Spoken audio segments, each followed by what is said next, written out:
We are given that a galvanometer gives a full-scale deflection with a current, let's call it IG, of 0.006 ammeter.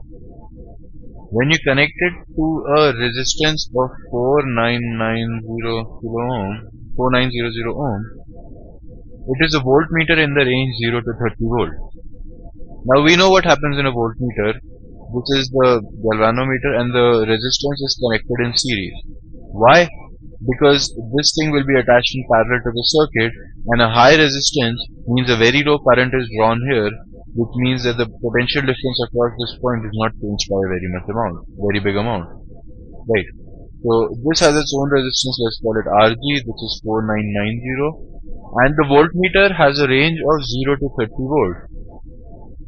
And this is a full-scale deflection at 0.006 amperes, which means at 30 volts the deflection is 0.006 ampere. It can't go further than that.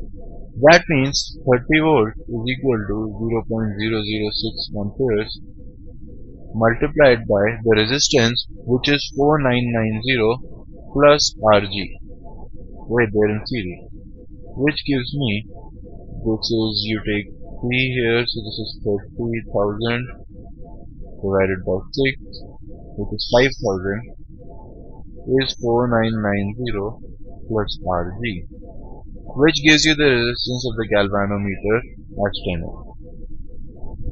Now next you are converting it into an ammeter, and when you convert it into an ammeter, you have your galvanometer, and you put a very small resistance in parallel with that and connect it in series with the circuit. The reason for that is, if there is a very small resistance, most of the current will go through that and only a tiny fraction will go through the actual ammeter, because only a tiny deflection will give us the maximum deflection. So we scaled an ammeter up. So in this case the current is I. That means the current through this thing, so this is Rg, the current through the galvanometer is I times small r by R plus Rg. We know this formula, right? This is for parallel. They are divided in the inverse ratio. Since R is very small, most of the current will go here. A tiny fraction will go through this, which is proportional to small r. Right. So this is what we are given, and the range is 0 to 1.5 amperes, which means 1.5 is equal to, 1.5 into small r by small r plus 10 is equal to 0.006 ampere.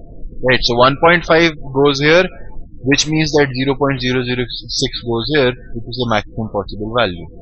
So we'll need to solve that. I'll just rub this voltmeter part.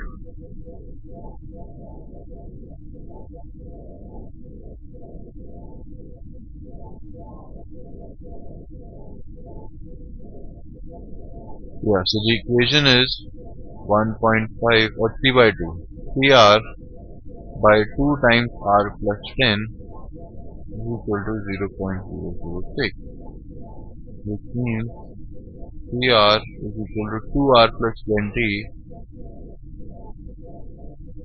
times 0.006. Or we can take this to this side. This will be 3000 by 6, which will be 500. R is equal to 2r plus 20, or 498r is equal to 20. Now we are given that r is equal to 2n by 249. So we put 498 into 2n by 249 is equal to 20. So this gives us 2, which means 4n is 20, which means n is equal to 5. The reason they gave that was just so we could get an integer answer. The actual answer is whatever r is, but we said that is equal to 2n by 249. So n is equal to 5 is the answer to question 16. Thank you.